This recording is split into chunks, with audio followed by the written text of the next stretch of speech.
Bonjour à tous, vous avez bien entendu marquer la première partie du cours où on parle de la définition des polynômes de second degré.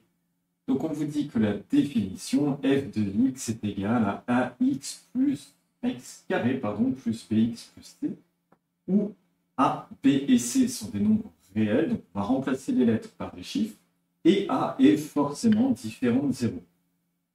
Donc il faut bien se repérer. Comment faire pour repérer A, B et C? A, tout simplement, c'est le nombre qui est devant le X. Donc dans le premier exemple, le A est égal à 3. Ensuite, le B est le nombre qui est devant le X dans le carré, cette fois-ci. Donc B, ici, est le nombre devant, c'est 2.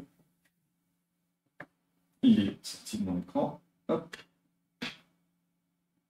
Le B est égal à 2.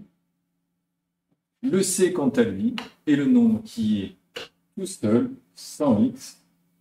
Il est égal à 7 dans cet exemple-là. Même chose pour la suite. Le nombre qui est tout seul, moins 0,2. Donc on pense bien à prendre le moins. Le moins fait partie de l'équation, même si dans la définition, on a un plus.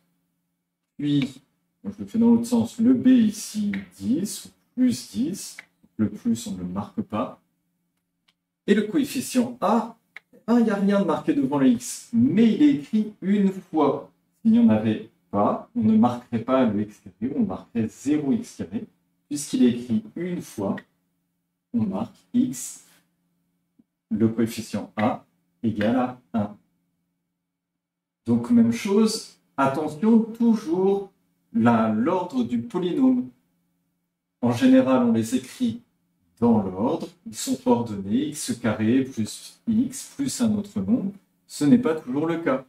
Dans l'exemple suivant, on a 4 qui, lui, est au bon endroit. On a bien le x carré, il est au début comme d'habitude, pas de problème. Par contre, le nombre qui correspond au x n'est pas à la deuxième place, mais au troisième. Attention à ça. La plupart du temps, les polynômes sont ordonnés. Ce n'est pas une obligation. Autre cas, quand on a une absence de polynôme, de monôme, dans ce cas-là, mon C est bien égal à moins 10. Le A est devant le coefficient, il n'est pas marqué, donc il en a forcément 1. Par contre, il me manque le B, il n'y a pas de X. Et bien dans ce cas-là, on pose B égale 0. Autre petite particularité, si j'ai A qui est égal à 0, on n'aurait pas dû le marquer, d'ailleurs on ne le marque pas, ma fonction va être égale à 2x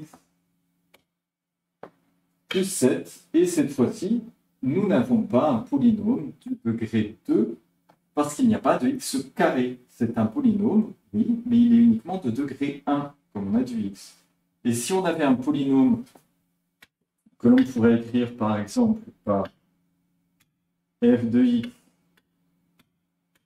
égale x cube plus 3, le plus haut degré ici, c'est le cube, donc on aurait un polynôme de degré 3. J'espère que cette vidéo vous aura été utile. Vous pouvez maintenant attaquer les exercices.